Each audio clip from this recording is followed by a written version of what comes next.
But right now, we are joined by the mayor of Washington, D.C., Mayor Muriel Bowser. Mayor Bowser, thanks for coming on. We appreciate your time. Th- Thank you. I appreciate you having me. Of We've course. had you on the show a few times. Yes. Always to Yes, that's right. usually to discuss, You're, this. Mayor, But you're almost to the point where you're going to have like a walk-up song the next time you join us. You're going to have some sort of like your favorite music to introduce you. We're becoming that All familiar right, with all you. right, We'll have to think about that for all next right. time. I'll give that some thought. So a lot can happen in a week.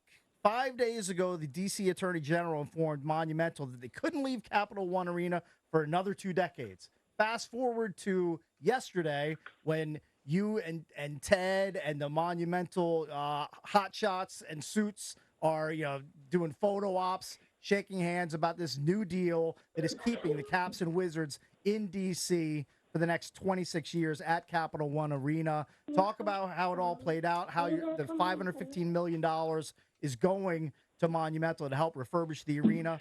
Take us through the last few hours of how this deal got done.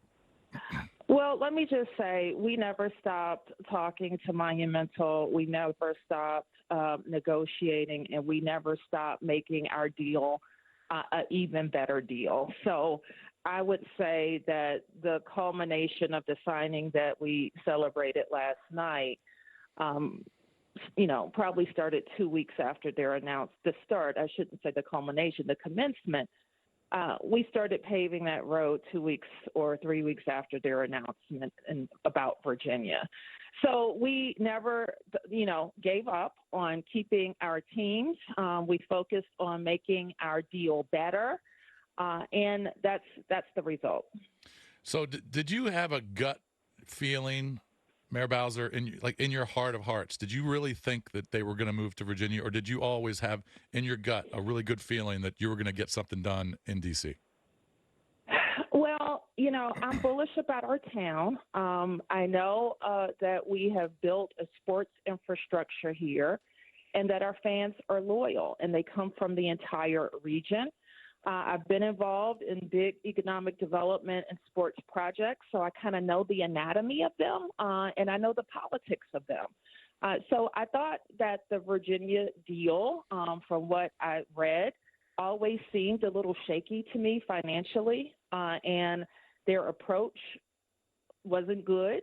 But having said all of that, I thought the end product would not be as interesting as a new Capital One Arena in downtown Washington. What we have now is the opportunity to create an iconic space in the nation's capital that not only best serves the team, but best serves the entire region.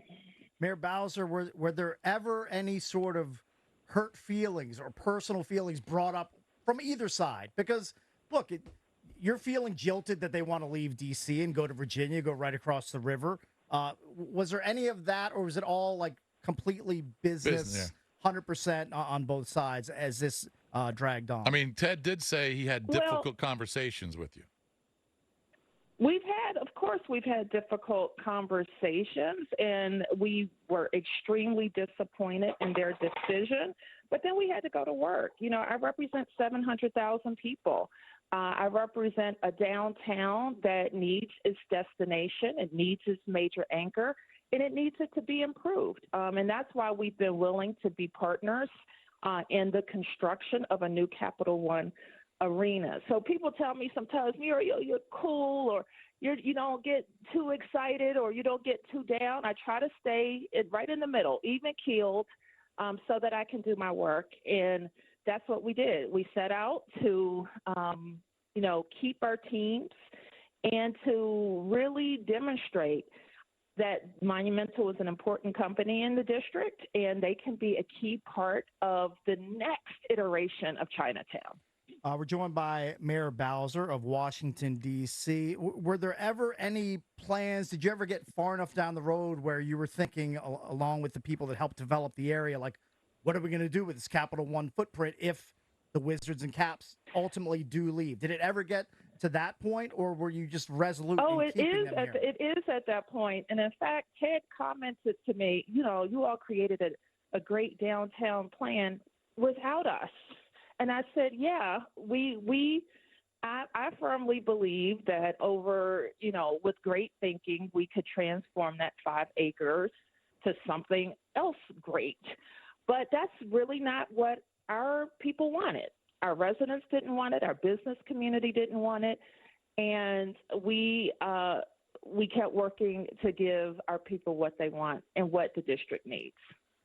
So one of Ted's concerns was the safety around the Chinatown area, and it's not the safest neighborhood. I've got friends who owned businesses there, and they're out because of that. Is that something that's going to be addressed from your end? Well, this is what I know, and he reiterated it yesterday. And I want to be clear about something. Mm-hmm. We have always concentrated on Chinatown and the safety of our residents and guests coming there. Last year was a difficult year for us in that regard, but there was not an outsized problem in Chinatown. So let me be clear about that. But here's what's most important. We're driving crime down. This year, we're 30% down in some of our most difficult crimes having to do with guns. Our robbery numbers are down double digits as well. And we are improving the infrastructure there. About a month ago, maybe 2 months ago, I opened a hub, a safe public safety hub, where we have human services and police officials that are deployed in the Chinatown area. We're going to open 2 more, one, I think, close to the U Street corridor and the other in Anacostia. And that's important to all of our businesses. And so we're implementing that. And we're supporting our officers and Police Chief Pamela Smith and making sure we have a public safety infrastructure environment that works for the district. Mayor Bowser, going forward, even though you just basically inked the deal with the Wizards and Caps, how does that affect going forward the district's pursuit of the Washington Commanders? We know that they're searching for a new stadium. They're looking at all the different municipalities, D.C., Maryland, Virginia. How does this signing of the Wizards and Caps, if at all, impact your pursuit of the Commanders to try to land them here in D.C.? Well, the two have never been related. I have been working on securing the land at RFK since I became mayor in 2015. And it is important for the district to control its own destiny. It is important for the district to have control of that underutilized land that is on the Monumental axis. It's on the Anacostia River. And it has served us as a sports center for decades. And so that's our focus. We're going to get control of the land. And it's no secret to anybody that I think D.C. teams should play in D.C. Last question for me. So you guys are shipping $515 million over 3 years to renovate Capital One. How quickly does that start? How quickly does Ted get that money to start renovating? Well, I always believe that the team is ready, then we can get it done as soon as possible. Our council has agreed to a vote on Tuesday. The money is in my budget, which I'll talk to the council about next week. And I want to be clear about the budget implication. This is a capital project. This has nothing to do with our operating expenses, which much has been said that we have kind of a tight operating environment this year, and we do. But we continue to make investments, and we on the operating side and on the capital side. And what's important about this investment is it's catalytic. It generates more money. It will create more jobs. And it will be supportive of property values and new restaurant starts in all of downtown. The 200,000 square feet that you're also giving him, where exactly is that, and what's there now? We have a public right-of-way between Capital One and the Gallery Place building where the Clyde's is. Oh, okay. And I think the vision is that becomes a plaza that has an outdoor experience for Cap One patrons. And so we're going to work with them on that. And I think they are also in talks with the adjacent landlord about additional space needs they have. Mayor Bowser, did you ever consider pulling the offer of the money to Ted as he continued his pursuit of moving to Virginia throughout the process? I did. I absolutely did. But we're actually in the time frame for a decision that I contemplated back in December. I thought that the issue had to be resolved by the time I submitted a budget, and so we're in that space. And I think though that our policymakers and our team were united in saying that we can get this done. So it was important to keep our deal on the table. And people have even said to me today, "You should pull it. Don't give him anything." He's in a tight spot, but that's not what the downtown needs. The downtown needs a renovated Cap One Arena. When was that budget due, if you don't mind sharing that info?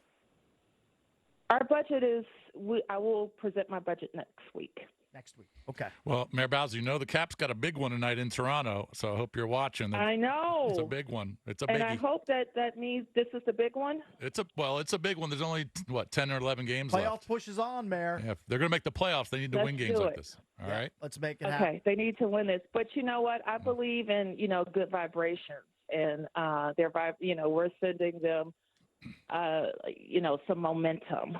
Things are going our way, and so hopefully that shows up for the team as Mayor well. Bowser, you got a big W. You got a big W in your column. And if you ever want to send me some momentum, feel free. All right, I'm sending you some good vibrations. All right. Well, that sounds great. Mayor Have Bowser, a good one. Bye-bye. thanks for the time. We appreciate it so much. Mayor Muriel Bowser of Washington, D.C. Thanks again for the time.